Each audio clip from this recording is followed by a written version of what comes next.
Saludos, queridos patitos. Estamos aquí con el amigo Nacho Montes de Oca, seguramente para tratar de entender por qué algunos dogmáticos, algunos creyentes, algunos que aspiran a una especie de cruzada, nos están llevando a situaciones inesperadas que en algún momento pensamos que no íbamos a traspasar, que no íbamos a llegar a ellas, en guerras, sobre todo cuando se presentaron a elecciones diciendo que eran pacifistas. Saludos y bienvenido. ¿Qué tal? ¿Cómo estás? Gracias por la invitación. Sí, efectivamente, estoy agradecido por que puedas estar por aquí, en el que, bueno, seguramente la mayor parte de la gente piensa en lo del estrecho de Hormuz. Tal vez tendrían que estar pensando en Mali, que tendría tal vez mayor impacto real a la hora de cosas que, por lo menos desde el punto de vista europeo, nos estarían afectando de manera más directa a la hora de que pensemos que al norte de Mali está Argelia y al norte de Argelia está el Mediterráneo y al otro lado estamos nosotros. Pero supongo que la gente se mira más por este tipo de conflictos que tienen más predicamento, como es el que tienen Israel, Estados Unidos e Irán. Sí, en realidad son todos conflictos encadenados y la gente pareciera que está viendo solamente uno, o prefiere ver uno de los frentes y se olvida que, por ejemplo, lo que está pasando en Mali es por el desplazamiento por parte de Rusia de los gobiernos anteriores, o sea, promovió golpes de Estado desde 2019 en adelante. Rusia en Mali, Burkina Faso y Níger, que hoy forman una especie de coalición, una coalición que intenta luchar contra Al-Qaeda, contra ISIS y contra los diferentes grupos separatistas. Y en el caso específico de Mali, Rusia no pudo hacer mejor trabajo que el que hacía Francia, ¿no? Apoyando a los gobiernos. Y es así como el Jenin, que es una coalición de grupos integristas islámicos vinculados a Al-Qaeda, más algunos integrantes de la etnia Fulani, que es una etnia, digamos, pastoril, que se enfrenta con otras agrícolas en toda la zona del Sahel. Y además, bueno, lo que es el FLA, son los tuaregs, que están en estos tres países, además de en Chad, en Libia y en Argelia. Pero ahí es un fracaso otro fracaso más de Rusia, que no puede proveer de mejor protección o de mejor asesoramiento que el que ofrece Occidente, ¿no? No digo porque Occidente sea mejor, sino porque es peor, que Rusia es peor. Y este conflicto también tiene que ver con toda la inestabilidad que hay en la zona del Sahel, en donde están compitiendo, y ahora si quieren ver, es como un colateral de Medio Oriente, porque en esa zona, además de Rusia, está China, con sus inversiones, trabajando a la par de los rusos, pero también hay una carrera entre tres potencias islámicas que muy poca gente lo ve, y es que tanto Turquía como Arabia Saudita y Emiratos Árabes Unidos están en competencia en toda la zona del norte de África y en algunas zonas del centro para ver quién influye más con sus inversiones y sus instalaciones políticas. Por ejemplo, en la zona del Sahel hay un esfuerzo enorme de Turquía. Los dos principales competidores son Turquía y Arabia Saudita para instalar tanto mezquitas como madrazas, ¿no? Escuelas coránicas. Y hace años han invertido enormes cantidades. ¿Por qué? Porque quieren evitar, por un lado, que el yihadismo se haga fuerte en esa zona porque puede volver hacia Medio Oriente. Están fracasando, evidentemente. Y a través de esas inversiones y de inversiones que también tienen que ver con empresas, explotación de recursos, obras de infraestructura, y compiten con China, intentan tener una influencia política. Muy poca gente está viendo lo que es el expansionismo sunita en el resto del continente. Así que sí, Medio Oriente es fascinante, es importante, nos marca el precio del petróleo, pero también están pasando un montón de otras cosas, otras colaterales, como el conflicto de Ucrania, en donde Irán, hay que recordarlo, ¿no? Por ahí hay gente que no se acuerda o no lo sabe, Irán es el principal proveedor de los drones, de los diseños de drones, que usa Rusia contra Ucrania. Le ha enviado por lo menos 200 misiles PAD, misiles balísticos, que son usados contra Ucrania, y además ya le proveyó desde municiones hasta equipos equipos logísticos. Así que todo forma parte de un enorme conflicto donde hay un actor que es el eje Rusia-China con sus aliados, Irán, Bielorrusia, Corea del Norte, antes Siria y Venezuela, o Cuba, y del otro lado, todo el resto. Ese es el eje contra el resto, porque el resto es una masa en constante transformación y a veces en estado de pelea permanente. Sí, es interesante porque el ámbito ideológico, el ámbito de la propaganda, podríamos, bueno, ciertamente en el caso de Ucrania está presente en Mali, parece, se supone, por lo menos hay algunas fotos. Sí, han enviado. Ucrania tiene una lucha personal contra lo que es Wagner o su actual faceta, que es el Afrika Korps, y ha enviado voluntarios a pelear a favor de los tuaregs, no de Al-Qaeda, eso hay que aclararlo, no del Jenim, que es de Al-Qaeda. Ayudó al gobierno de Sudán en contra de las fuerzas de acción rápida de Hemedti, apoyadas por Rusia y por Arabia Saudita, y también envió ayuda a los rebeldes sirios en su momento cuando hubo que derrocar a Bashar al-Assad. Así que Ucrania también se expande y además que, por supuesto, está firmando acuerdos con los países del Golfo, con lo cual tenemos una estrella naciente en el universo de las relaciones internacionales y la venta de armas. Estaba pensando respecto de ese lineal propagandístico en que estos países, ya sea Turquía, lo cual resulta curioso porque no es un país árabe, es un país túrquico, son la cabeza del mundo túrquico, hay otros en Asia Central, incluso los azeríes son primos de los turcos, pero estarían Emiratos Árabes y estaría Arabia Saudí, la casa de Saud, con wahabismo, no sé qué insignia llevarían los de Emiratos Árabes. También se decía en algún momento que los marroquíes tendrían una variante islámica que pudiera ser contrarrestadora de la doctrina salafista, si tuvieran ganas y proporcionaran recursos al resto del mundo a la hora de ejercer este tipo de propaganda. Podríamos establecer que esas escuelas, esas mezquitas serían como sublineales, como subfranquicias dentro de la gran franquicia suní a la hora de generar un poco de conexión con el pueblo y tratar de atraerse, lo que se decía en Vietnam, el corazón y las mentes de las personas.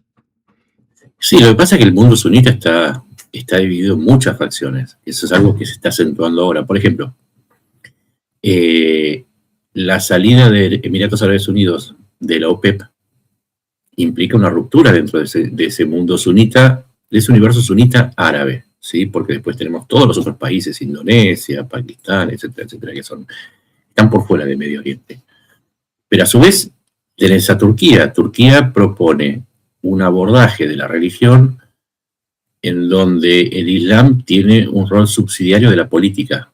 En cambio, en Arabia Saudita, esa idea wahabita pone a la religión como una validación del mandato divino que tienen los emires. De alguna manera es el validador, pero Erdogan no se valida a sí mismo por la religión.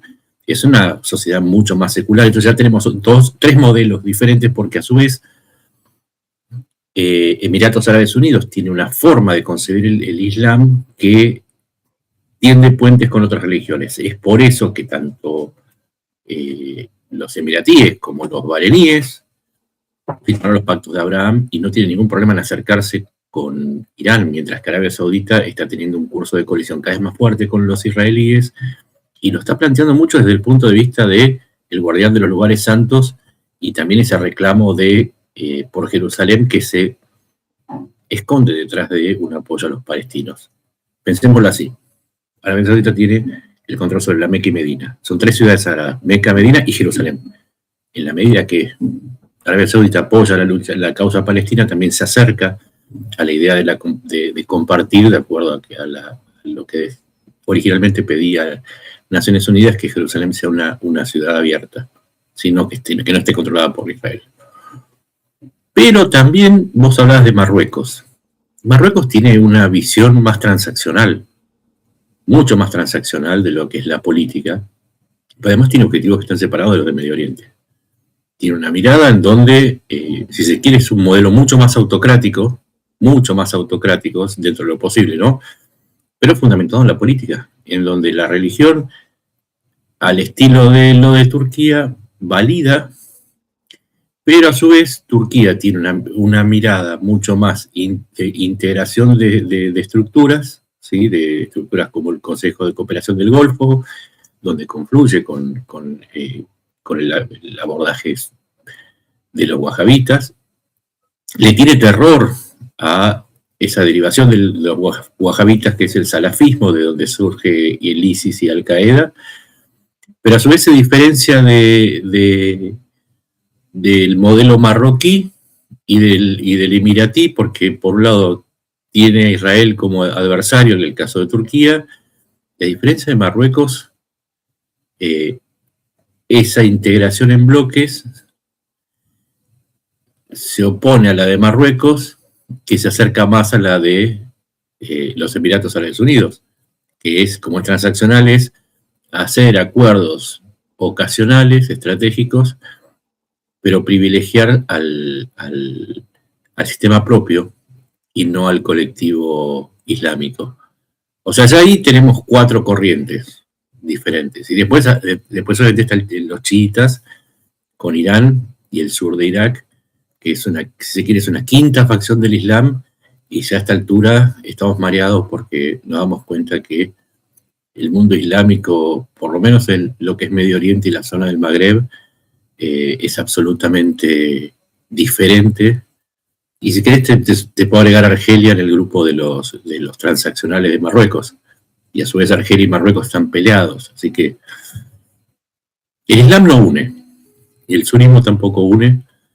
Y tampoco la política ni los intereses los unen. Así que por ahí es hora de dejar de ver al mundo islámico como que piensa tal o cual cosa, para empezar a ver la diversidad de ideas y objetivos y si quiere, discursos que tiene cada uno. Sí, porque tenemos en nuestras sociedades, sea en Argentina, sea en España, y en otros países, gente que está por la cruzada directamente, que pone al Islam en un paquete completo, y todas las personas que puedan tener relación con el Islam dicen: nosotros contra ellos, Deus Vult, y vamos a la cruzada. Lo cual, ciertamente, cuando uno se fija, tenemos esa situación que está pasando ahora mismo respecto de, vale, una cosa es que tengan elecciones en Irak y otra hacer gobierno, cosa que parece tan complicado como si fuera el Países Bajos o Bélgica. Están en ello. Hay una persona que conocemos más o menos, que es Uriel Maliki, que fue responsable en 2004 de hacer cosas feas con los palestinos, pero como no había ni judíos ni cristianos en medio, pues no es noticia. Y hay otro tipo que parece que está desafiando esa situación, pero en una lógica que en teoría nos diría que hay una lucha entre los que se someten a Irán, los chiíes que se someterían a Irán como el máximo organismo de liderazgo del chiismo, y otros que dirían: no, no, a ver, las fronteras son estas, que es Irak, este es un país y por lo tanto somos nacionales de Irak, y luego podemos ejercer el chiismo pero a nuestra manera distinta, con lo cual ahí ya tienes solamente en Irak. Pero claro, mencionaste el tema de Argelia.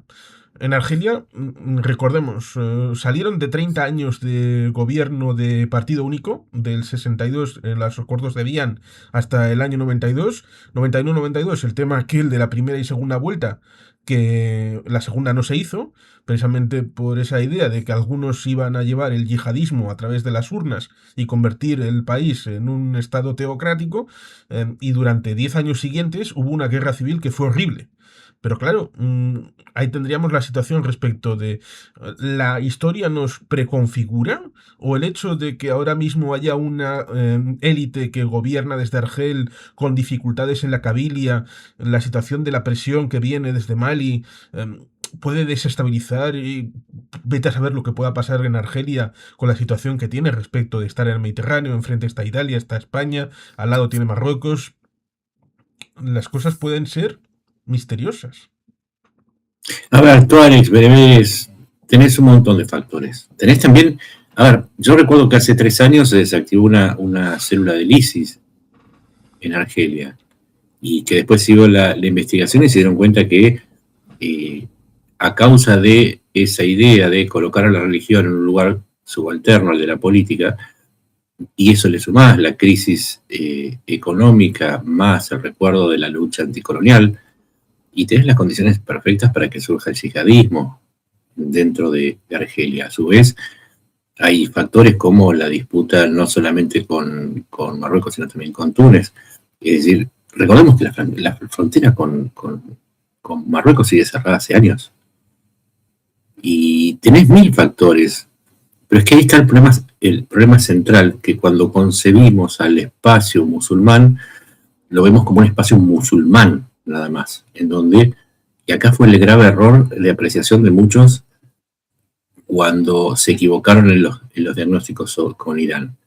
Sí, el Islam, si se quiere, es un factor útil para definir, pero hay factores que son mucho más importantes, muchísimo más importantes. El yihadismo es una derivación de, en primer lugar, de las condiciones de pobreza que no se resuelven, ¿sí? Entonces se canalizan a través de la religión, porque esto cuando uno averigua el fenómeno del yihadismo, no en el Levante, esto es diferente a lo que pasa en Medio Oriente y por ejemplo, en Irak y en Siria. En África es una salida laboral. Mucha gente no entiende eso, pero además hay otro factor que es importante, es el nacionalismo. El nacionalismo es a veces un cemento mucho más fuerte para unir a las facciones, ¿sí? Más allá de la religión, que la propia religión. Te voy a poner un par de ejemplos para que se entienda. Si vos vas al conflicto de Siria, te vas a dar cuenta que la reacción frente al intento de Israel de crear un Estado druso unió beduinos con drusos y con ex-salafistas, o sea, con sunitas.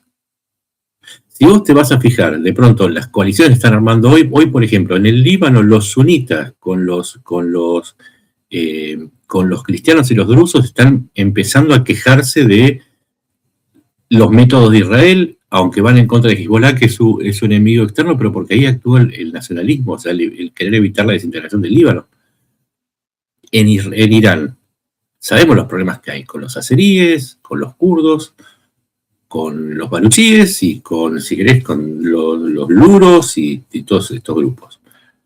No obstante, no hubo una rebelión en medio del ataque, porque lo que operó pasó lo mismo que con la guerra contra Irak, operó el nacionalismo. Y los Azawad, que son la parte petrolera, que es la más postergada y más numerosa y que quizás tiene más posibilidades, que son sunitas, y de pronto no reaccionaron en contra son sunitas, no reaccionaron contra los persas, que son chiitas. Y ahí empezás a darte cuenta que ese modelo basado en solamente mirar la facción religiosa no funciona. Es más, si fuese que es tan importante, los iraquíes se tendrían que haber unido entre ellos, y hoy lo que tenés es una coalición que está funcionando bien que mal bajo el auspicio de Turquía, de los kurdos, con los sunitas. Y los kurdos no son ni sunitas ni chiitas, son una facción aparte, que son como los drusos, o tienen de todo, pero no son preponderantemente ni sunitas ni chiitas. ¿Sí? Ellos son disidentes, son como una especie de protestantes. Entonces no vale la religión como el factor dominante del análisis. Y hago otra cosa que es importante, lo pensé cuando vos empezaste a hablar. Atención, porque los discursos que se están empezando a dar, a pesar de todo lo que dije recién, se fundamentan demasiado en la religión. Si vos te pones a pensar, mira, Israel varió de un discurso racional a un discurso casi netamente religioso. De leer las resoluciones de Naciones Unidas o disputar en Naciones Unidas a invocar términos bíblicos como dejar de llamar a Cisjordania como es Cisjordania, empezar a llamarla Judea y Samaria, que es una invocación bíblica. Y también tienen Galilea para el sur del Líbano, como si la justificación estuviera en la Biblia para la invasión. O sea, no es solamente la teocracia iraní o si quieren los gobiernos ultraislámicos que aplican la Sharia en los Emiratos y reinos de petroleros. Y además, no te olvides que dentro de Estados Unidos la corriente conservadora se basa en principios cada vez más parecidos a una cruzada cristiana, o sea, en este caso una cruzada judeo-cristiana, y de las invocaciones que hace Hegseth a esta aceleración de la crisis para apurar la llegada del Mesías, que es una mirada totalmente religiosa.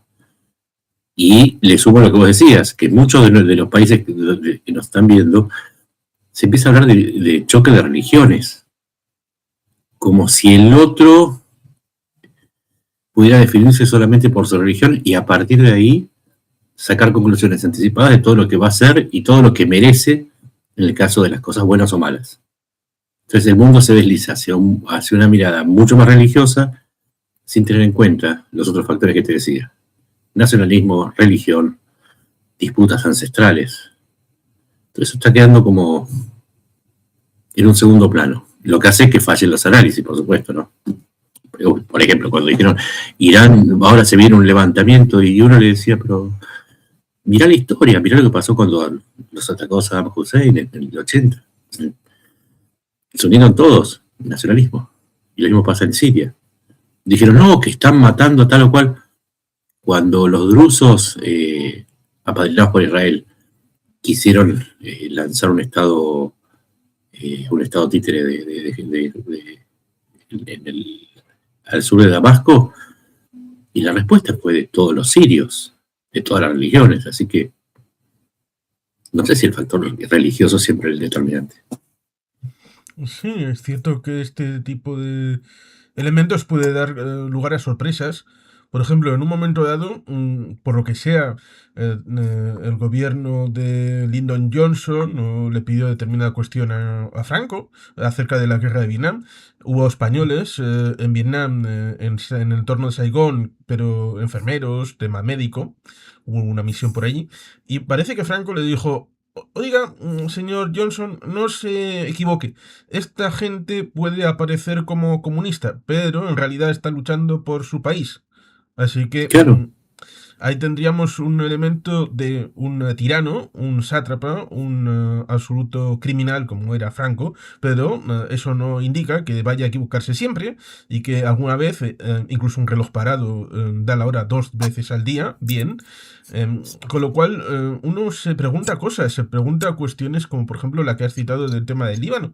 En un momento dado, hace no demasiados años, hubo una reunión y acuerdo de la frontera marítima e incluso la posibilidad de extraer el tema del gas y el petróleo que estaría por Leviatán, que estaría por enfrente de las costas del Líbano y de Israel, con lo cual sería un acuerdo racional, lo mismo que sería un acuerdo racional mirar a la resolución de 2006 del Consejo de Seguridad a la hora de decir, hay que quitar de en medio el Hezbollah militar. El Hezbollah político, pues si quieren actuar políticamente, pues está ahí el Parlamento y hacer lo que consideren oportuno. Pero el Hezbollah militar socava el mando político militar del Estado como garante de la seguridad y que eso es una condición de todos los estados con el monopolio de la violencia. No puede haber privatización porque eso, si lo hace Hezbollah, pues lo puede hacer cualquier otro y eso disgrega al Estado. Con lo cual debería haber un acuerdo entre Israel y el Líbano a la hora de fortalecer las fuerzas armadas del Líbano, ejercer lo que un Estado tiene que ser, pero no, parece que no sé ni qué demonios quieren hacer con estas invasiones en el sur del lugar en el que se retiraron unilateralmente en el año 2000, si quieren ocuparlo o no ocuparlo, porque si alguien el día 8 de octubre del año 2023 le dices es que Israel va a estar los siguientes 3 años en guerra. Es que es un error. Mira, vos mirás la campaña, te das cuenta que están repitiendo, por siempre hay que mirar la historia, ¿no? Están repitiendo la misma estrategia de los Altos del Golán, que es invocar el principio de la seguridad nacional y hacer es una limpieza poblacional. En esto no hay que, mucha gente tiene miedo a que le digan que es antisemita por criticar a Israel. Uno no está criticando a Israel, está criticando al gobierno de Netanyahu. Y la realidad es que está asesinando manzanas civiles, está destruyendo aldeas enteras, en donde la excusa es Hezbollah, pero no hay pruebas de que, por ejemplo, aldeas cristianas, ¿sí?, que servían precisamente para controlar la expansión de Hezbollah, están siendo arrasadas por completo. Lo que quieren crear es una zona deshabitada de 10 kilómetros, desde la frontera de Israel a 10 kilómetros dentro del Líbano, y no les importa nada. Esto es el gobierno de Netanyahu. Y es un error, se quiere, crítico, porque justamente si uno entiende cómo funciona el gobierno del Líbano, son 3 grandes grupos, ¿sí? Olvídate de los alawitas, drusos, tenés a los palestinos de Hezbollah, que son un partido político, más allá de que son un grupo terrorista, pero dentro de su mundo funciona como un partido político. Tenés a los cristianos y tenés a los sunitas. ¿Sí? Se debe preguntarse uno por el primer ministro, otro por el presidente, otro domina el parlamento. Si vos estás atacando y estás destruyendo aldeas cristianas, netamente cristianas, y estás arrasando zonas de pastoreo y aldeas drusas, esos 2 grupos que durante el 82 funcionaron como aliados de Israel, lo estás poniendo en contra. Eso es un error, se quiere, patético. Porque lo que van a lograr es que ahora el gobierno del Líbano, entendido como la sumatoria de estas 3 facciones, se pregunte, ¿realmente conviene desarmar a Hezbollah? Es que es una pregunta de interés libanés. ¿Realmente conviene desarmar a este factor que sería el único que podría poner en duda la presencia en esos 10 kilómetros de Israel? Y la respuesta es no. La respuesta es en cualquier momento no. Primero porque el ejército del Líbano en realidad tiene 67.000 soldados, por sacando el resto, ¿no? Los que podrían atacar a Hezbollah para sacarle las armas. Y Hezbollah tiene 130.000 integrantes y está sumando más a causa de los ataques de Israel. Entonces no hay forma de que lo desarme. Y es una cuestión pragmática. Ante una invasión del Líbano que arrasa con todo, que está tirando 1 millón de personas, sobre los 5 millones, 1 millón de personas al norte del río Litani.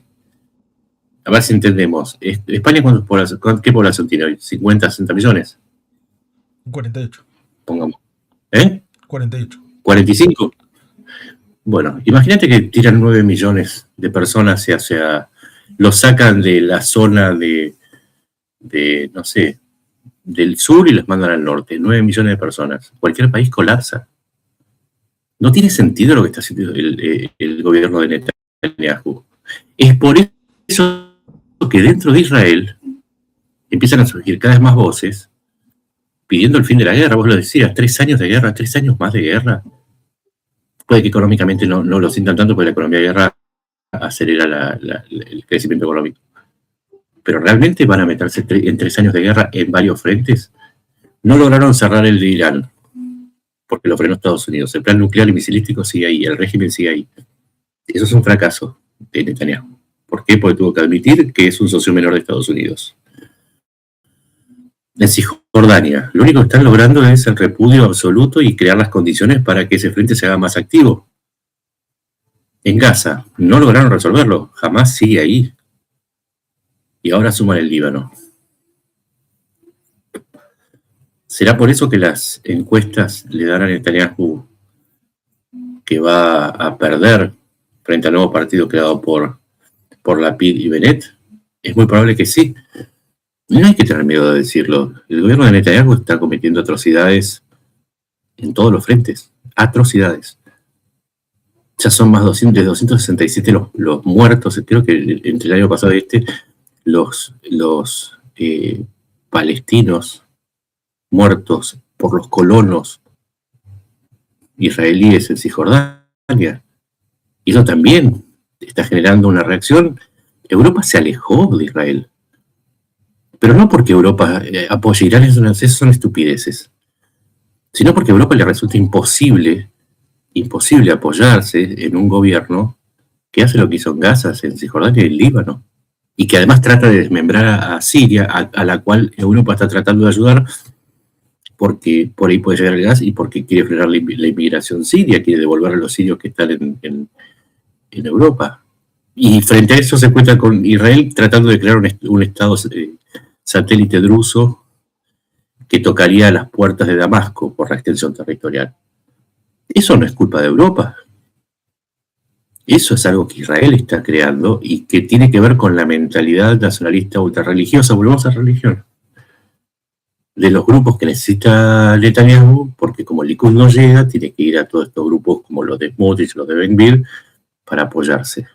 Y eso explica por qué no se frenan en el Líbano, y eso explica por qué están llevando a cabo esta política que hasta Estados Unidos se aleja. Hasta Estados Unidos, vos ves las encuestas no hablo de Trump, hablo de Estados Unidos. Ves las encuestas y por primera vez en muchos años Israel tiene un apoyo minoritario dentro de la población de Estados Unidos. Y eso no es porque de pronto, ¿qué pasa? ¿Están todos en contra de Estados Unidos, de Israel?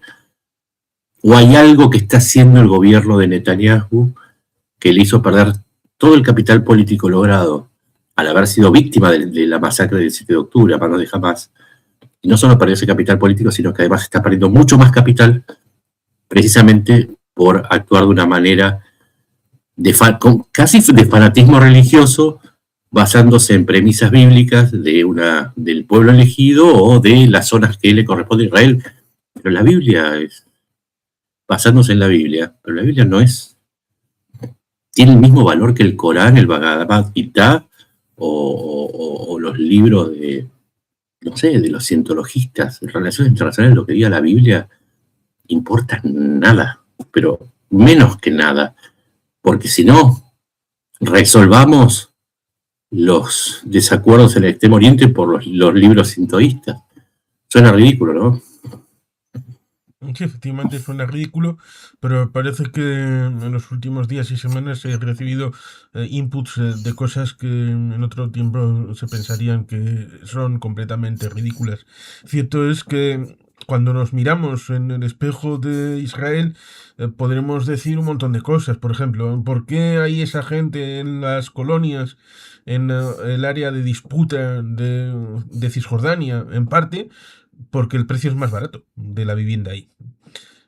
Otra cosa es que haya gente que haya nacido ahí y no conozcan otra cosa, y por lo tanto estén en una recreación mental en el que la reproducción social está inmersa dentro del esquema de Ben-Gvir o Smotrich en el ámbito político. Pero es que tampoco funciona por ese lado, porque si vas a la cuestión demográfica, yo lo he escuchado, hay gente que está hace 200, 300 años a los que ahora se le pide que demuestre con títulos a palestinos, títulos de la época otomana, de la ocupación británica, tiene que demostrar continuidad de ocupación y eso va a ser evaluado por un comité de Israel para ver si es válido o no. Eso ya se probó en Jerusalén. 93% de las peticiones de propiedad de los palestinos fueron rechazadas, ya les quitaron la casa. Pero más allá de eso, ese territorio fue asignado y fue reconocido por Israel en los acuerdos de Oslo como territorio palestino. No hay mucho más que justamente para defender a Israel se basó sobre la idea de una racionalidad, ¿sí? Y de un respeto, ¿sí? De la racionalidad. Si vos vas a cambiar el eje a la cuestión bíblica y a la Torá, yo ya no puedo confluir con ello porque me siento en el mismo lugar que cuando alguien me habla de la Sharia. Bueno, aplicar la Sharia en tu casa, pero no me hables a mí a partir de la Sharia, pues yo no comparto la Sharia. Yo iba por algo más pedestre, que el haber desplazado ese tipo de población en parte pudiera ser reflejo de un fracaso no reconocido de una política de vivienda en Israel. Pero sí, pero también hay algo de querer estar ocupando permanentemente, eso es el Likud, lo ha dicho siempre, querer estar ocupando siempre a la gente con conflictos. Porque si la Vamos a política ser de vivienda sinceros. hace que en Israel la vivienda sea muy cara, entonces deberían de reconocer errores propios, cosa que no se ha sucedido en ningún momento, en parte porque cuando gobierna Bibi, todos hay que estar con Bibi, y cuando no gobierna Bibi es porque todo el resto, el único argamasa que tienen es que no son Bibi, el club de los no Bibis. Lo cual evidentemente Pero es un problema grave porque ya vimos en el anterior gobierno en el que no estuvo Bibi cómo terminó, que terminó mal. es que es un problema meramente contable. Vos podés decir cuál es que el costo de la vivienda en Cisjordania es mucho más barato. ¿Por qué? Porque no paga la tierra, ponele. Pero la amortización de los gastos militares derivados de la ocupación de Cisjordania hace que para el Estado israelí sea enormemente caro cada vivienda. Porque al costo de la vivienda le tienes que sumar el costo de mantener un conflicto latente, pero además los gastos militares derivados. ¿Sería distinto si Entonces, se no, los derivaran a ellos, que tuvieran que pagarlos directamente, los colonos? no, El es que están pago. subvencionados. Ese es otro de los logros que tiene de la derecha de Israel. No solamente no hacen el servicio militar como el resto de los seculares, sino que también tienen enormes ventajas impositivas que ahora no las puedo enumerar porque no las tengo presentes en detalle. Pero cuando vos te mudás a esas zonas, tenés créditos baratos, subsidios al consumo, subsidios a los servicios. Hay una política de promoción de esos asentamientos. Entonces, y además hay un traspaso de la riqueza desde los palestinos a los israelíes. Por ejemplo, cuando vos tenés un grupo de colonos que arranca todos los olivares y que quema la casa de un palestino, o sea, que esa tierra queda libre, es tierra gratuita. Y eso es un traspaso de riqueza. Cuando vos le decís a los palestinos que prueben la propiedad de su tierra, no pensaba hablar de Israel, pero mira cómo salió el tema. Cuando vos le decís que haga un traspaso de la tierra, estás haciendo un traspaso de riqueza. Entonces, también pongamos eso. No es, esto es ahí sí hay suma cero. Para que alguien gane, alguien tiene que perder bastante. Y en este caso son los palestinos. Sí, podemos ir reconduciéndolo en dirección hacia el estrecho de Hormuz a través de lo siguiente. Y es que en un momento dado, a través de lecturas respecto de Enrique Zimmerman, que tiene una posición más o menos, bueno, con un cierto predicamento y tiene cierta sensatez a la hora de las cosas que dice, yo en un programa comenté, estando judíos presente, decir que Israel y Benjamin Netanyahu y su gobierno no habían sido capaces de las ventajas militares haberlas explotado en beneficio político. Y ahí, sorprendente, me dijeron que la responsabilidad era de Europa. Lo cual, evidentemente, debería de llevar a una Europa autocrítica. No decir, es como el Europa es culpable culpable de perfecto. todo. Europa es culpable de todo. Mañana se tuerce el tobillo Melania y es Europa. Pierde la final Honduras, culpa de Europa. Hay un tifón en Indonesia, culpa de Europa.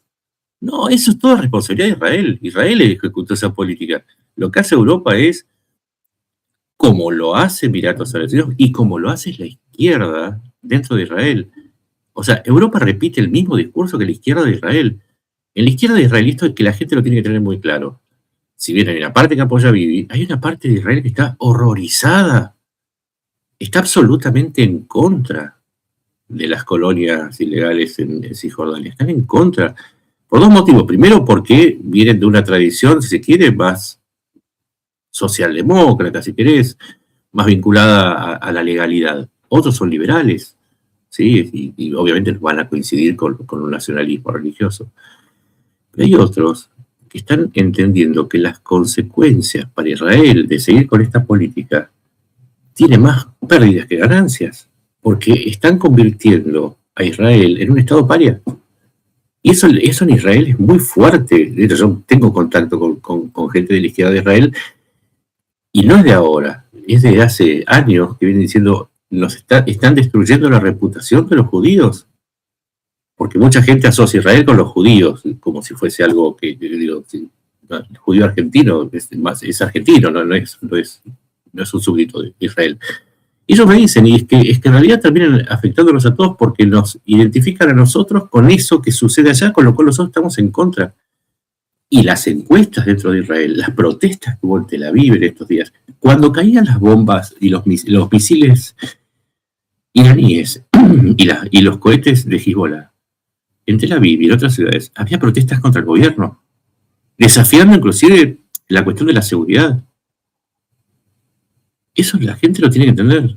Lo que hace Netanyahu es lo que hace una facción. Lo que hablamos antes, ¿no? De que así como el islamismo no es un bloque, Israel no es un bloque. No es un bloque. Y si bien mucha gente pudo haber apoyado a Netanyahu después del 7 de octubre por una cuestión de necesidad de represalia y de dolor y de angustia, ese capital político que se perdió, no solamente se perdió hacia afuera, sino se perdió hacia adentro. Hay muchos israelíes que están diciendo, ¿a cuál guerra vas a terminar mandando a mi hijo? ¿A cuál de todos los frentes? ¿Cuántos frentes más vas a abrir? Recordemos, Líbano, Cisjordania, Gaza, Siria, Yemen, Irán.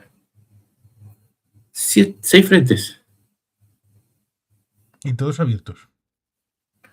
Y todos activos.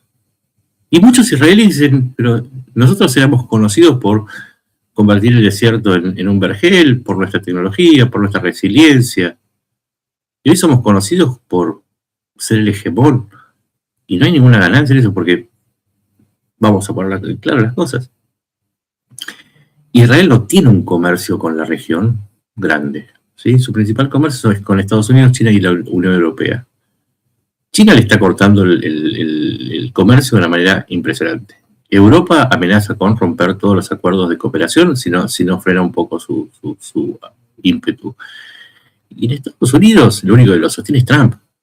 Hay que ver qué pasa si con esos beneficios, ¿no? Particularmente la ayuda económica y militar, que si pierde las de medio término o se cambia de gobierno. Eso es lo que marca, no digo la izquierda, pues ahí me quedo corto, no es solamente la izquierda, todo lo que no está con el gobierno. También grupos liberales, hay grupos nacionalistas que entienden que lo que están haciendo es una locura. Que Israel es fuerte en tanto sea una potencia defensiva y no una potencia ofensiva. Eso también, hay grupos que están cuestionando fuertemente esta cantidad de frentes abiertos, porque como quieras. El otro día leí un informe que decía que Israel va gastando 251.000 millones de dólares en los conflictos. Medio PBI. Medio PBI. Si alguien me dice que eso es un beneficio, desde el punto de vista de la economía, yo no lo entiendo. ¿Qué gana con eso, habiendo gastado medio millón? Entiendo la represalia y la venganza del 7 de octubre, y es más, la comparto. Pero después de eso, salvo que se entienda como la necesidad de Netanyahu de evitar un ocaso político, nadie cambia de caballo en medio del río, entonces cuanto más largo se hace el cruce del río, más aguanta, y por la necesidad de apoyarse en los grupos más extremistas, como los de Ben Gvir o de Smotrich, a los que hay que hacerle concesiones, como lo de Cisjordania, son concesiones para ellos. O grupos como los de Israel Katz, el ministro de Defensa, que son absolutamente belicistas. Eso explica el Líbano. Sí. Eso explica por qué lo pusieron a Israel Katz en ese lugar. Sí, efectivamente es algo que sorprende porque luego te vienen con relatos, te vienen con historias, te vienen con dogmas de fe en los que tienes que creer obligatoriamente. Por ejemplo, con esa idea de es que Israel y Estados Unidos e Israel están para acabar con los ayatolás. Por supuesto, como el 3 de enero estaban haciendo otra cosa con Maduro y es algo que deberían de reconocer. Ahora Estados Unidos solamente puede hacer una cosa cada vez. No puede hacer 2 cosas a la vez. Una solo. Lo de Irán fue un fracaso absoluto para Irán y para Israel. Para Estados Unidos y para Israel. Más allá de que Irán está destruido. ¿Sí? Nadie puede, en su sano juicio, puede decir que va a ganar o que ya ganó. Eso no.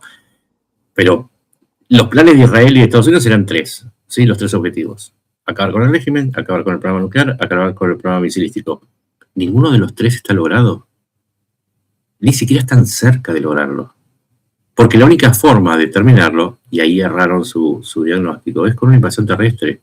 o con una gran rebelión. La rebelión la mataron, tardaron 46 días en llegar, en bombardear desde que dijeron la ayuda está en camino. En el medio mataron a casi 13.000 personas. Entonces no va a haber rebelión interna. Segundo, por el nacionalismo. Sí. Tercero, ¿Israel está más cerca de haber degradado la capacidad nuclear de Irán? No. ¿Lo puede hacer sola? No, porque las instalaciones en Natanz, Isfahan y Fordo están debajo de las montañas, no tienen la GBU-57, no tienen los bombarderos B-1, ni los B-2, ni los B-52, y por lo tanto no pueden llegar. ¿Pueden llegar con el Mossad? Sí, teóricamente, pero no pueden. Hasta nuevo aviso no pueden, necesitan entonces el poder de Estados Unidos, que prefiere terminar llegando a un acuerdo. ¿Por qué? Porque Trump necesita demostrar que esa guerra está terminada, aunque la haya empezado él.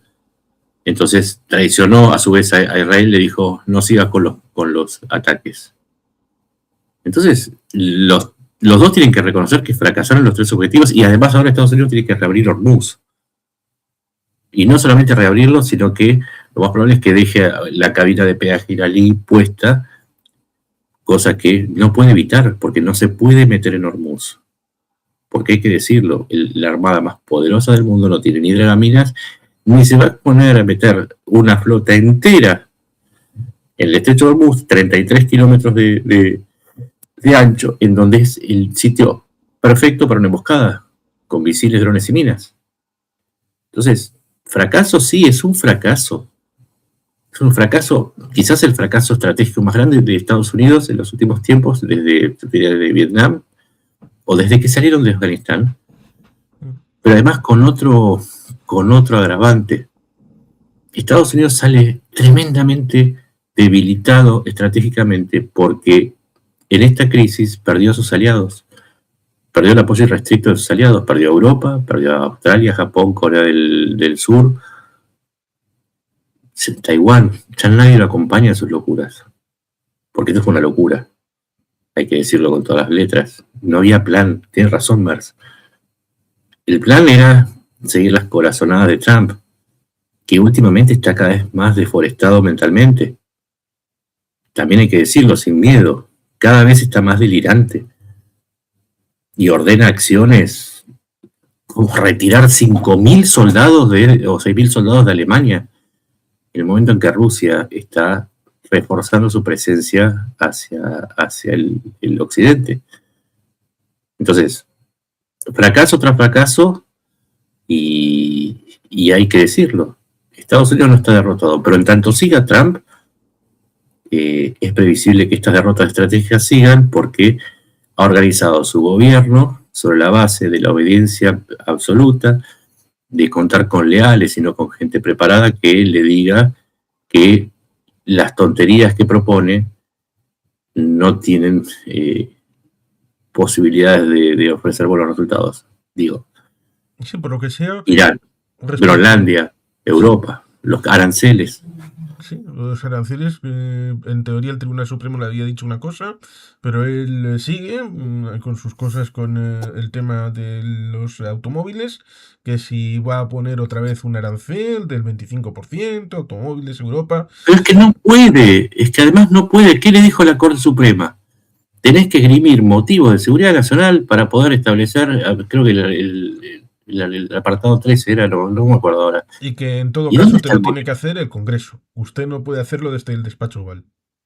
Exacto, y aparte, ponele que lo ponga de facto, porque cada vez está más parecido a Kim Il-sung y a Putin. Después lo va a tener que devolver.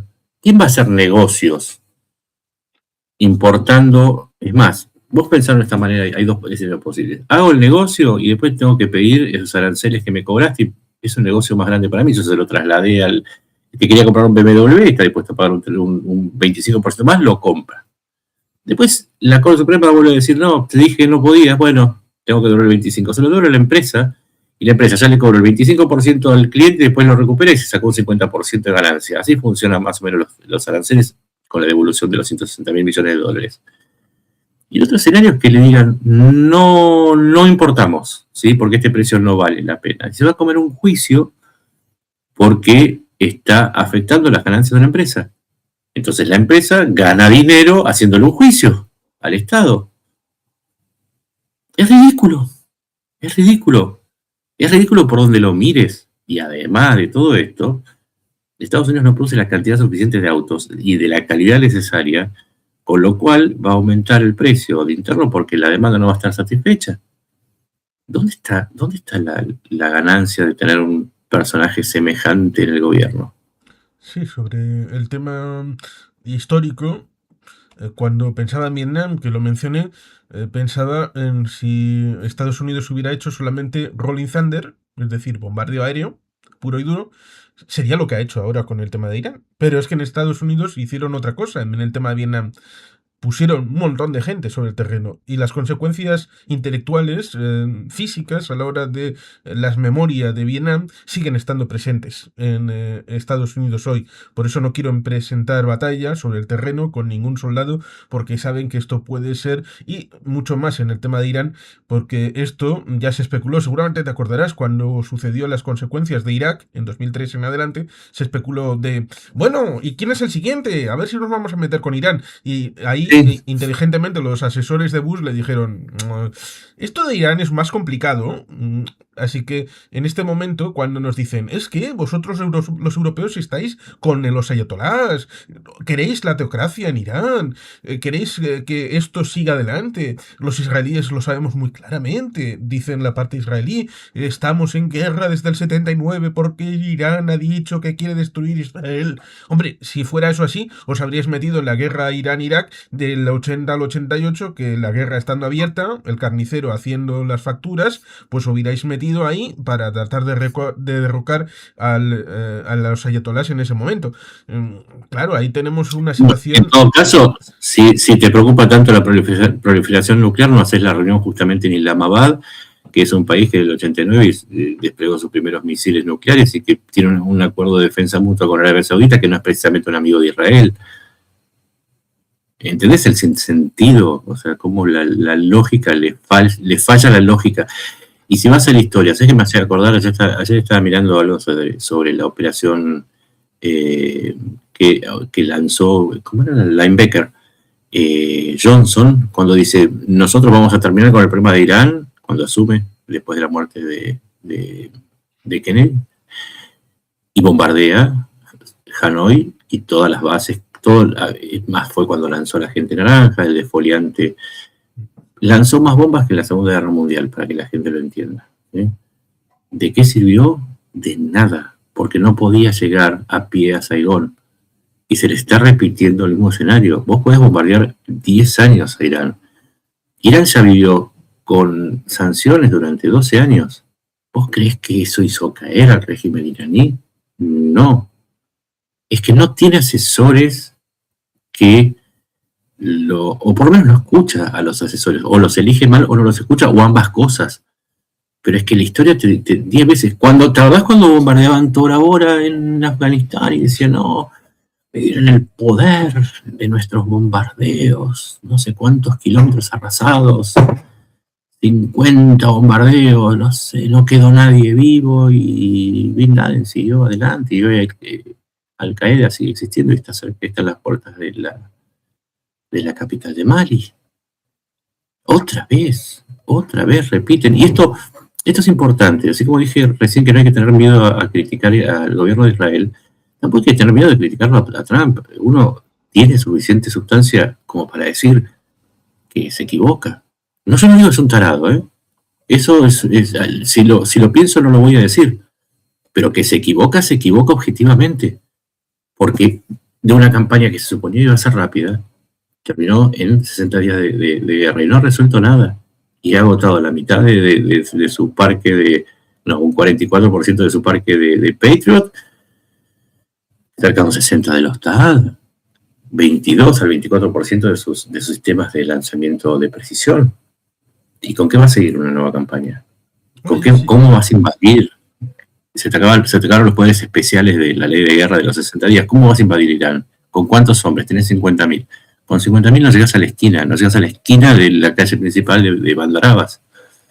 Yo sí creo que está un poquito desmejorado del tema de la azotea el señor Trump, porque que acuse a Pedro Sánchez, bueno, es socialista, es español, puede decir lo que quiera, pero es que mete en el combo a Giorgia Meloni, que era su mejor amiga en Europa, lo cual evidentemente Junto con Orbán fueron los únicos europeos invitados a la Asunción. ¿Te acordás? Sí. Que insulte a Giorgia Meloni, pues dices, hombre, aquí, o que confunda Irán con Ucrania y diga, el ejército ucraniano está derrotado militarmente. ¿Desde cuándo? Sí, y es más, dijo, después de que anunció lo de la salida de la tropa de Alemania, dijo que probablemente la saque de Italia. ¿Por qué? Porque está enojado con Meloni. ¿Por qué? Porque Meloni le dijo algo que es una verdad universal y es que se equivocó. ¿Sí? Que le marca el error. Y un narcisista tiene un problema enorme porque depende siempre de la validación del otro. Como depende de la validación del otro, cuando lo haces quedar en ridículo, lo desautorizas, todo su núcleo afectivo se derrumba. Y lo único que hacen es marcar errores. Por eso elige los subsecuentes por sobre los que tienen mérito. Y probablemente es por eso que tampoco nadie quiere decirle que está desnudo. Igual la imagen de Trump desnudo a esta hora o a cualquier hora es desagradable. Pido disculpas, pero nadie le dice que no, que el rey está desnudo. No se lo dicen. Es más, si se lo dicen, lo más probable es que tarde 10 minutos en ser expulsado. Entonces, tenemos a la principal potencia del mundo en una decadencia temporaria por haber elegido a una persona que está cerca del idiotez. Sin problemas, hay que decirlo. Está cerca del idiotez. Que no tiene problemas en compararse con Jesucristo o autoproclamarse rey. No tiene ningún problema. No, y además no tiene problema en ser un corrupto. Hay que decir también las cosas como son. Asume con una condena por estafa. No una, tiene varias condenas por estafa. Sospechado de ser un pervertido y de haber abusado de menores. Digo, porque hasta que no se publiquen todos los archivos de Epstein, que por culpa de él no son autorizados a ser públicos. Porque dijo que iba a desclasificarlo todo. Y digamos que yo subdividiría en tres, como si fuera esto el precio justo, tendríamos 3 puertas respecto al caso Epstein. Tendríamos la PG, es decir, para todos los públicos, en el que habría fiestas, en la que habría, pues situaciones más o menos normalizadas. Luego tendríamos la PG 18, que sería la puerta consentida y que igual tienes problemas en casa a la hora de gestionar la comunicación y cómo explicas esto. Pero es que luego tendríamos la PG 13, que sería esas fiestas con menores, y ahí no solamente sería problema en casa, sino también con la justicia. La situación con Trump sería, nos lo encontramos en la puerta número 1, en la puerta número 2, o también está en la puerta número 3. Está en todos lados porque la sospecha... si yo no tengo nada que ocultar, adelante, revisen todo, ¿no? Si yo no tengo un rehén en mi casa, pasen y vean. Es más, te sirvo un café mientras buscas si hay algún rehén en mi casa. Pero si vos no permitís que pasen, es que tenés el rehén adentro. No hay muchas opciones. Si vos sumás deterioro mental, errores, antecedentes reales de ser un convicto, ¿sí? Lo condenaron por felonía. O sea, básicamente es un mentiroso. ¿Sí? Fue condenado por estafador y mentiroso. Porque la felonía tiene que ver con eso, con no haber falseado las pruebas. Y además, unos índices de corrupción que son gigantescos. Gigantescos. Sus hijos acaban de ser beneficiados después de ser nombrados en una empresa kazaja con un contrato creo que eran por 1.400 o 1.600 millones de dólares. Su hijo creó una fábrica de drones y el Estado norteamericano le empieza a comprar drones a esa empresa.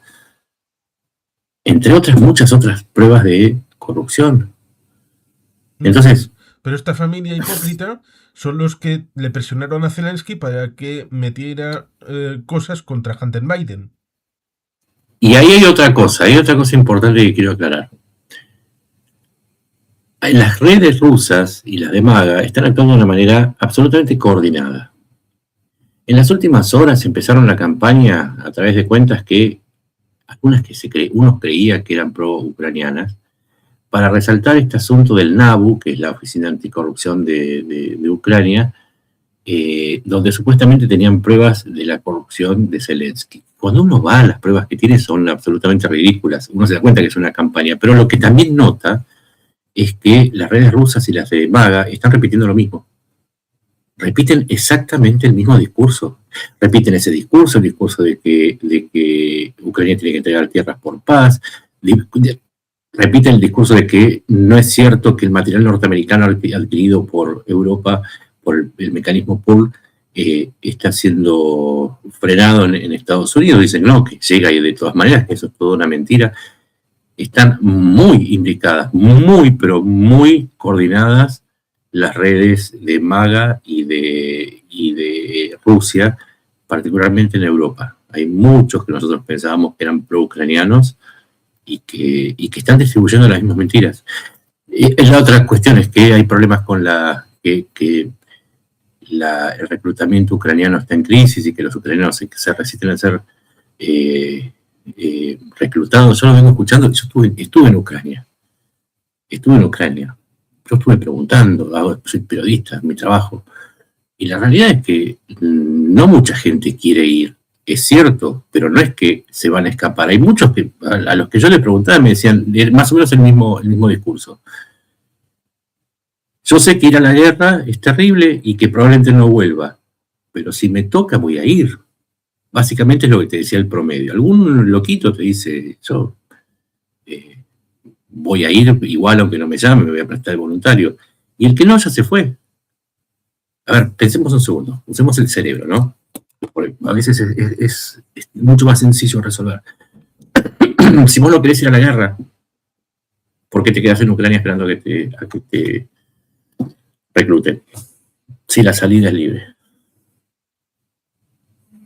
Es un elemento interesante porque tú como periodista y como muchos otros, en Ucrania se puede investigar, pero en Rusia no. No, y justamente el otro mecanismo es tratar de equiparar, decir, sí, Rusia es corrupta, sí, Rusia tiene problemas en el reclutamiento, pero Ucrania también, cuando no tienen ni siquiera, no sé, dimensión de la escala.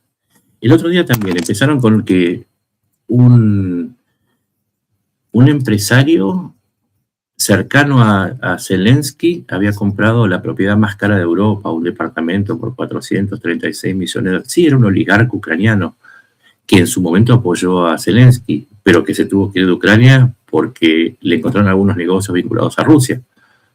O sea, no está con Zelensky, hace años que no está con Zelensky, la operación era 2019. Pero las usinas dicen un empresario vinculado a Zelensky. Y eso es que lo peor es que como no les creíamos a las redes rusas, ahora tenemos a las redes de MAGA y gente, uno creía que eran pro-ucranianos repitiendo las mismas gansadas. Obviamente la mayoría no lo cree, pero bueno, siempre hay un sedimento que opta por creerles porque dice, no, si vos decís que Zelensky es un buen tipo, cuando decís que están cazando a los jóvenes en Ucrania para mandarlos al frente, también debe ser cierto, porque decís que Zelensky es bueno, pero también decís que es corrupto. Pero debe ser cierto porque estás reportando que es bueno que avanzó Ucrania, y ese es otro de los métodos que está eligiendo ahora la propaganda rusa. Ojo con las cuentas que dicen ser pro-ucranianas y repiten discursos que no son verdaderos, que no son en absoluto verdaderos.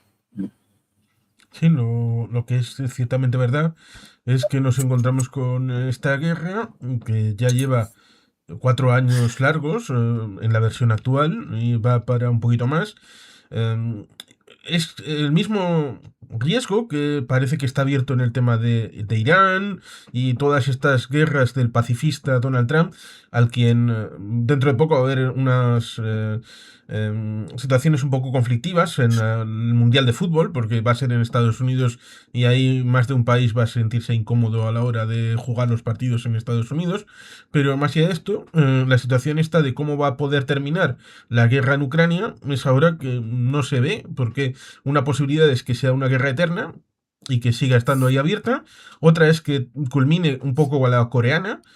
Pero claro, si le pones en el espejo al maga para que entienda esto y le dices los principios operativos que han ocurrido respecto de Ucrania, ¿por qué no van a operar, por ejemplo, respecto de Rusia con Alaska, que fue hasta el siglo XIX parte de Rusia?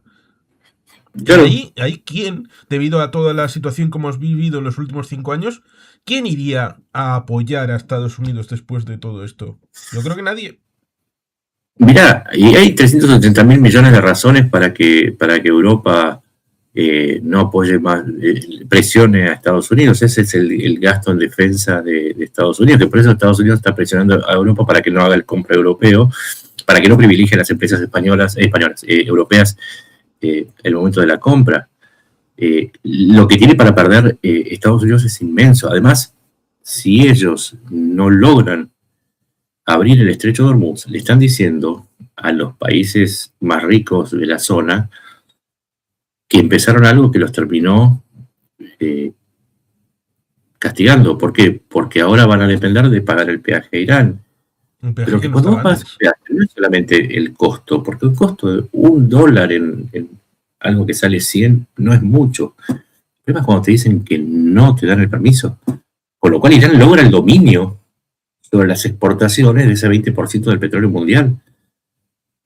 ¿Entendés lo que pasa si no resuelve eso que provocó la decisión de atacar a Irán sin pensar en las consecuencias? Y eso no es nada. Si Sí, vuelve a atacar e Irán decide, esta vez sí en serio, no concentrarse en las bases de Estados Unidos, sino concentrarse en las estaciones petroleras, gasíferas, petroquímicas, industriales y las desalinizadoras, es un desastre absoluto. Lo que le ha dado a Estados Unidos a Irán, que antes no lo tenía, es la construcción de una herramienta para convertirse en una potencia regional. Porque antes Irán no atacaba a las refinerías, a todo esto. Ahora sí lo ataca. Con lo cual ahora sí tiene una herramienta, antes no la tenía. Y eso es una derrota. Pero además, a países que, recordemos, ¿no? Apenas asume Trump, no va a Israel, no va a Europa, va directamente a los países del Golfo a pedirles dinero. 2.4 billones, o sea, 2,4 billones de millones de dólares en inversión. Como ahora los países no tienen ingresos, están revisando esas inversiones. Mirá todo lo que perdió Estados Unidos. Muchas de esas van, de esa parte, una parte importante de esa inversión estaba puesta en tecnología. O sea, era dinero que se ponía para la burbuja del IA, para los startups, para todo eso, que es la parte más dinámica, la que más aportó al S&P 500, al Nasdaq y a los restos de los indicadores para que crezcan.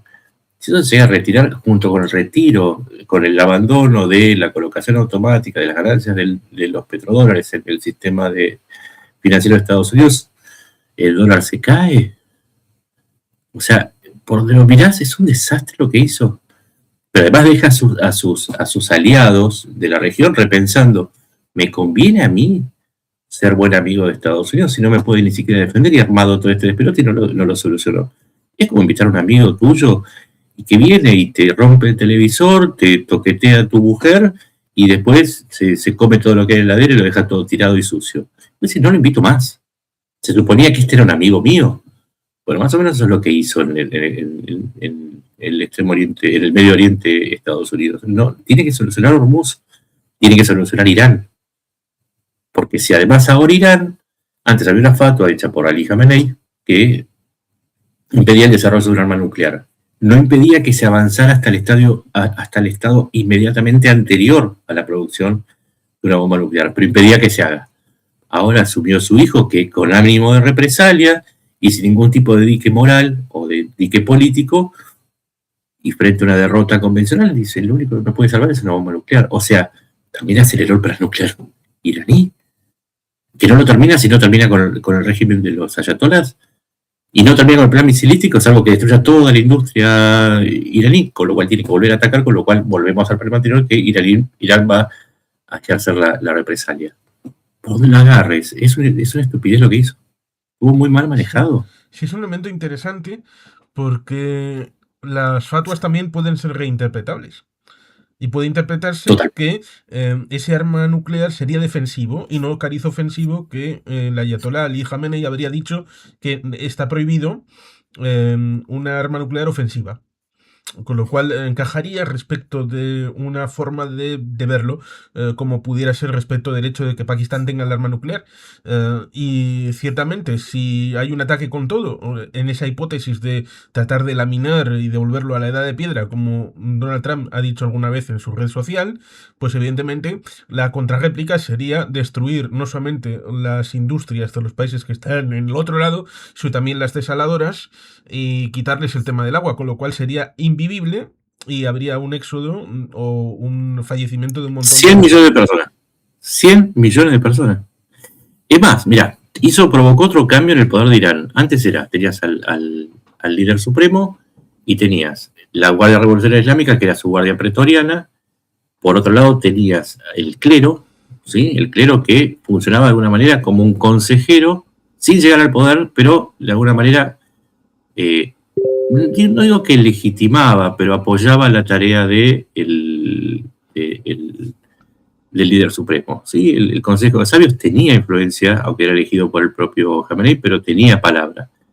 La segunda parte era el ejército, ¿sí? Cuyos jefes eran elegidos por Ali Jamenei, pero eran un poder dentro del Estado. Y el tercer poder era el poder ejecutivo, que tenía influencia sobre ese 70% de la población a la que se simulaba que elegía, pero que de alguna manera le daba una representación sobre esa enorme masa de gente que no necesariamente está por el régimen, ¿sí? Hoy se quebró ese sistema. El poder ejecutivo quedó totalmente supeditado a lo que diga la Guardia Islámica. La Guardia Islámica tiene más poder que nunca, porque justamente el líder supremo es mucho más débil, porque además de estar seguramente herido, fue elegido un poquito ilegalmente, con lo cual para poder mantenerse en el poder necesita de la Guardia Islámica, con lo cual la Guardia Islámica quedó como el poder absoluto. Hoy, si uno mira el poder del Irán, es la Guardia Islámica, como un colectivo, ni siquiera tiene un líder, es un colectivo, es una masa, es una idea. Y el poder ejecutivo quedó absolutamente debilitado. En Islamabad estaban por viajar, la Guardia Revolucionaria le dijo no. Y cuando estaban negociando en Islamabad, atacó un barco, que si no me acuerdo mal, era de Malasia o de Tailandia, como para marcar quiénes son los que realmente establecían las condiciones con Estados Unidos. Entonces cambió el poder, ni siquiera logró el cambio de régimen, sino que lo hizo más fundamentalista, porque justamente la Guardia Islámica es mucho más fundamentalista, mucho más proclive a hacer lo que vos decís, que es tener el poder nuclear, porque la Guardia Islámica le interesa el poder, ¿sí? El poder ejecutivo era más de negociar, y el poder teocrático, por esto de las fatuas que vos decís, de las interpretaciones, y tenía más que nada una idea de una yihad, pero también de mantener el control sobre el país. Los que ganan el poder son los más locos de todos, los más loquitos, los más fundamentalistas, y los más deseosos de tener un arma nuclear y misiles más poderosos, etcétera, etcétera. Con lo cual terminaste siendo más fuerte justamente la facción con la cual no podés negociar y que anula las otras dos, con las cuales seguramente podrías haber negociado, sea el ala teocrática o sea el ala del ejecutivo. Y el ejército lo destruiste, campeón. Destruiste el ejército. No sé si te diste cuenta que el poder que podría haber ayudado a una rebelión, y lo pusiste en contra. ¿Por qué? Porque le mataste 6.000, 7.000 soldados. Lo dejaste sin armas. ¿Quién queda como poder? La Guardia Islámica. Yo a veces no puedo entender cómo te van a decir, no, lo que pasa es que vos sos un soberbio que creés que sabés más que el Pentágono y los asesores. No sé, yo me guío por los datos y la verdad es que veo estupidez sobre estupidez. Y no solo te dicen que eres soberbio, sino que además te dicen que es que en realidad quieres que tenga un arma nuclear Irán, que en realidad quieres que sigan los ayatolás, y a la par te dicen, es que ha habido un cambio de régimen. Es que no te has dado cuenta de que cambió el régimen. Es que pasa lo mismo que con Israel, es que yo no estoy criticando. A ver, cuando yo critico no tengo un ánimo de más bien en esto pasa lo mismo que con Delsi, que te dicen, es que como antes estaba Maduro y ahora está Delsi, el régimen bolivariano cambió y ahora es un régimen distinto. Claro, pues y no podés criticar porque no sos chavista. Mira, yo vengo de un país que fue atacado 2 veces por Hezbollah. O sea, yo entré en contacto con las víctimas. O sea, yo he visto gente que quedó arruinada de por vida. Tengo amigos que han muerto. O sea, tengo de mis mejores amigos, uno de esos amigos murió el día de la explosión. Mirá si yo no voy a querer que caiga el régimen de Irán, pero justamente porque quiero que caiga, es que uno tiene que tener una mirada mucho más realista, no subestimarlos y dejar la fantasía de que va a venir Chuck Norris, que además no va, es más improbable que vuelva ahora porque está desvivido, y que va a terminar con todos porque es de Estados Unidos. Es de Estados Unidos, entonces con eso alcanza para ganar. Eso juega a favor de Irán. La fantasía estratégica juega a favor de Irán. Y el que está jugando más a favor de Irán es Trump. Lo mires por donde lo mires. Lo está fortaleciendo Irán. Lo empezó a fortalecer cuando terminó el acuerdo que llegó Obama, que restringía el enriquecimiento de uranio al 3,48%, ¿sí? Que le impedía, estaba lejos de llegar a un arma nuclear y además lo sometía a inspecciones no solamente de la OIEA, de la Organización Internacional de Energía Atómica, sino también de los países firmantes, Estados Unidos, Alemania, Gran Bretaña, Francia, Rusia y China. Sería imposible que tuviera una bomba nuclear. Eso lo destruyó Obama. Lo destruyó Trump. ¿Por qué? Porque era obra de Obama. Entonces, yo creo que el mejor aliado de Irán hoy es Trump. Además, les regaló el control de Hormuz, les regaló la posibilidad de evitar una rebelión y además le dio una ganancia súper extraordinaria sobre los ingresos de petróleo que digámoslo también, ¿no? Irán tiene entre 45 y 50 millones de barriles, ¿sí?, en el mar. En Indonesia, Malasia, en Singapur, en algunos depósitos en Siria y Venezuela, pero por sobre todo en China. Petróleo que salía a $67 al empezar la crisis y hoy sale 114, descontándole el 12 que le saca a China a Irán, que antes se lo sacaba también, y tiene que ganar el doble. Eso es ser amigo de Irán, encima que le había aliviado las sanciones. Eso es ser muy amigo de Irán. Mucho más amigo de lo que parece, y los que les estamos diciendo está favoreciendo a Irán, no estamos a favor de que tenga la bomba atómica. Justamente no queremos que la tenga, pero para que no la tenga hay que ver al león como lo que es un león y no mentirse diciendo que esto se ha convertido en una gacela. No es una gacela, sigue siendo un león y sigue siendo peligroso. Entonces, que te acerques con un poquito de heno en la mano no sirve de nada. Sigue siendo un león, te va a comer. Y eso es lo que estamos tratando de explicarle. Y lo mismo con Venezuela. Sí, No es... una cosa es lo que sucede sobre el terreno y otra lo que Trump quiere, que es ganar guerras en televisión y para redes sociales. En Venezuela sigue habiendo sobre 500 presos políticos, igual alguno más. 500 presos políticos, una inflación del 70%, una pobreza que no baja del 98%. 98% de pobreza, ¿sí? A ver si se entiende. Hay un 2% que se apropia de toda la ganancia que además se genera a partir de conservar las mismas estructuras del chavismo, porque lo único que sacaron, a ver, de nuevo, usemos la lógica, porque a veces pensar ¿No es un deporte recuperaron de a rico. Vladimir Vladimiro López como ministro de Agricultura? Vos tenés en las estructuras del chavismo aproximadamente a 3 millones de personas, ¿sí? Sacaste a uno. ¿En serio terminaste con el resto? ¿Uno de 3 millones? ¿En serio uno de 3 millones? ¿Y decís que cambió algo? ¿Qué cambió? ¿Que en vez de venderle el petróleo a China, sale para Estados Unidos? ¿Que en vez de que la riqueza minera vaya a Rusia, China e Irán, ahora va a Estados Unidos y también a Rusia e Irán, porque hay contratos que no se tocaron? No cambió nada. Delcy Rodríguez era la jefa del SEBIN, fue la arquitecta del robo en PDVSA, la arquitecta del robo, con su hermano fueron los arquitectos del fraude del 24 de julio del 24. ¿En serio me están diciendo que no puedo decir que no cambió nada? Por Dios, no cambió nada. Y sigo acá, hereje como siempre. Sí, efectivamente la situación está complicada. Me parece que decirlo en algunos escenarios es que te tilden de loco o de cosas peores. Lo problemático es que no es un relato, es ir a las fuentes, ir a los datos y luego darle una conexión a la hora de que se comprenda para poder ser presentado al público, lo cual a Mira, veces es te tiro un dificultoso. dato. te consideran como loco. ¿Vos sabés que en la Unión Soviética a los disidentes mandarlos a los gulags los declaraban débiles mentales? Es decir, por las cosas que decían o pensaban o escribían, los consideraban seres que no eran capaces de entender la grandiosidad de la Unión Soviética. Es lo mismo que están haciendo ahora los de MAGA. Pues si no decís lo que ellos dicen y que piensan, de pronto sos considerado un disidente peligroso o un loco. Bueno, es un poco soviético lo que están haciendo supuestamente los que se identifican como del lado opuesto de la izquierda. Es más, que aparte son iguales que los de la izquierda, que siguen que su estupidez es conocida, ¿no? La ultra izquierda, no me refiero a la izquierda en general, sino a los grupos pro-palestinos, pro-Putin. Pero vos ya sabías que hablan estupideces. Ahora, que del otro lado, que se supone que venían a denunciar a aquellos, estén diciendo el mismo calibre de estupideces, pero con palabras diferentes, y no, entonces no soy yo el que está loco. No, el que está loco es el que...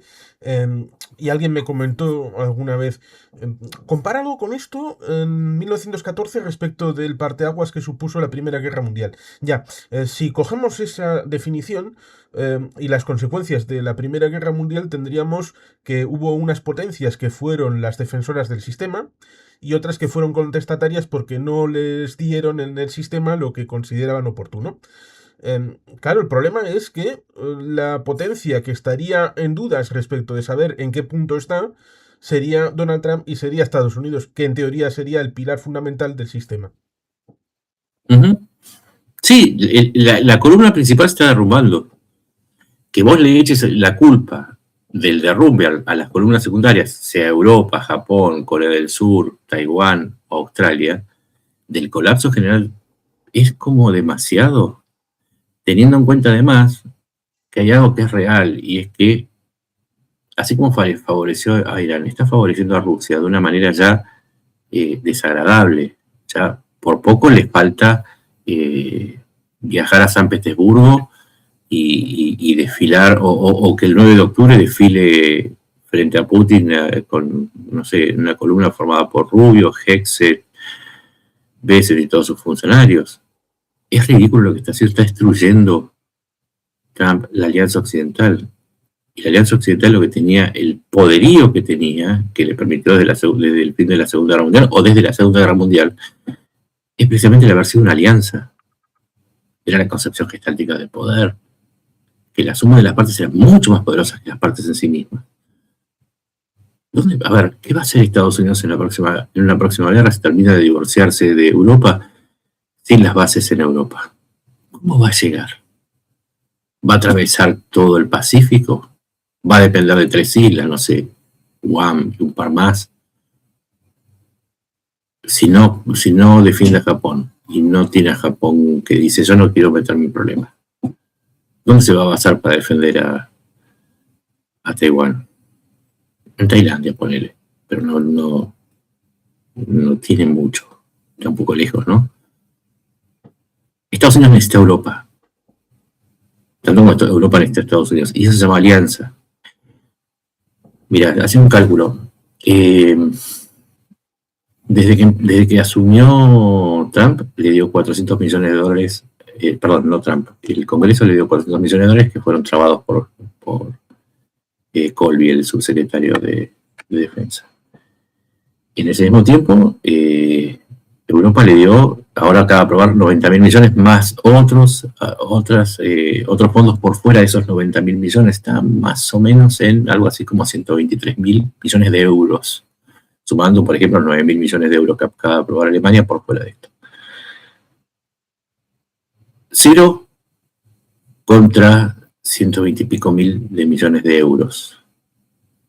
Y al mismo tiempo, recién veía un informe que estaba viendo, pero bueno, acá por ahí se me perdió entre todas las cosas que estoy buscando, estoy haciendo un hilo sobre eso.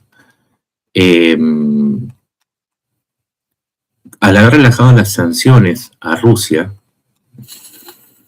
le dio algo así como 23.000 a 40.000 millones extras de ingresos.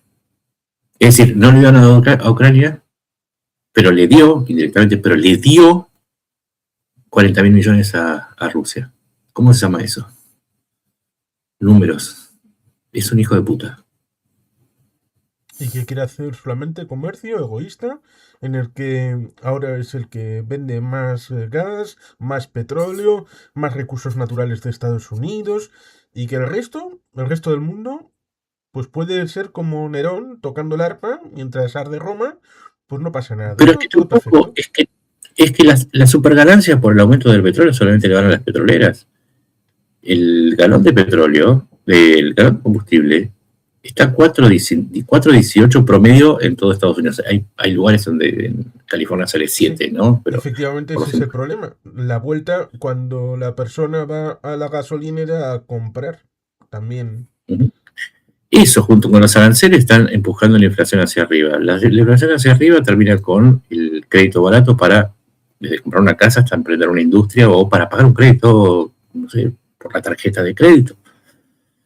Está destruyendo Estados Unidos. Eso sumado, además de los aranceles, a la migración, a la expulsión de los inmigrantes, que implicó una caída de la productividad del 12%. Cuando cae la productividad sube el precio. Pero además ya te subieron el precio de los insumos, porque desde el aluminio hasta los autos ahora, tienes mano de obra más cara, porque claro, al salir los inmigrantes, bueno, puedes contratar inmigrantes, tenés que contratar gente local, pero vos contratabas al inmigrante porque te cobraba menos. Entonces, como ahora cobra más, tenés que pagarle más, entonces el precio de las cosas aumenta, con lo cual eso va directo a la inflación. O no tenés ingresos, tantos ingresos como antes, por ejemplo, el turismo. Esta cosa va a ser, decías, el mundial. El turismo cayó un 20 a un 30% entre el de Canadá y Estados Unidos, que era el principal. Cayó un 18% desde Europa.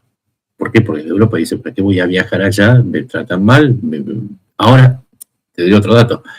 Estados Unidos está solicitando a Europa para no exigirle visa que le envíe los datos biométricos de todos los ciudadanos de la Unión Europea, con lo cual está afectando una cuestión de seguridad básica. ¿Por qué yo te tengo que mandar los datos biométricos de Ingrid, no sé, Bolochinki, de Rumania, que en su vida va a viajar a Estados Unidos? O de, no sé, de Elías Pérez, que es un agricultor en Andalucía, que tampoco va a viajar a Estados Unidos. ¿Por qué me pediste? Bueno, esos son trabajos que está poniendo Estados Unidos. Y eso va a provocar menos visitas. Algo así como 20 mil millones de dólares perdieron el año pasado por las estupideces. Entre la migración, los problemas que hacen para entrar, la guerra que causaron en el Golfo, que aumenta el valor del WTI, del barril de WTI, que es el de Texas, ¿no? No es que están vendiendo más, le sube el petróleo igual. Si le subió tiene mayor ganancia, también esa ganancia significa que sube el precio de la gasolina localmente. O sea que esta ganancia va para las empresas, pero es un costo para los usuarios de Estados Unidos. Que además, no es que van a putear porque les cueste más dinero llenar el tanque, sino que además, cuando pidan un paquetito que les llega por Amazon de China, viene arancel y después viene el mayor coste logístico, con lo cual eso que te compraste a $1 hoy te sale $1.60. ¿Dónde está la ganancia? ¿Dónde está la genialidad? ¿Dónde está el art of deal? Son números. Esto ni siquiera es ni siquiera toca el tema de Trump. Son los números no cierran por ningún lado. Las tasas de referencia siguen subiendo, siguen altísimas, con lo cual a Powell cuando le dijo, quiero que él quería la tasa de referencia cerca del 2%. Hoy la de 30 años está cerca del 5%, pero está a 4,60, ponele. Está lejos del 2%, pero no la puede bajar porque hay inflación. Y si no puedes bajar la inflación, ¿sabes qué pasa? Vos tenés que pagar más por deuda. Y tiene una crisis de deuda que se sigue multiplicando con Trump. Con lo cual, los servicios de deuda de este año van a significar más costos que todo el presupuesto militar. Creo que estaban en 1.6 billones contra 1 billón. Números. Son los números trampistas. No es sesgo, son los números que no cierran por ningún lado. Sí, es un elemento importante el ir a los datos. Supongo que en una situación que, como diría Walter Martínez de Dossier, originario de Uruguay, estamos en acontecimientos en pleno desarrollo, es difícil hacer ningún tipo de conclusión, pero quizá alguna síntesis final. Mi síntesis es muy sencilla. La guerra contra Irán fue un fracaso. Irán no ganó, pero el resto fracasó.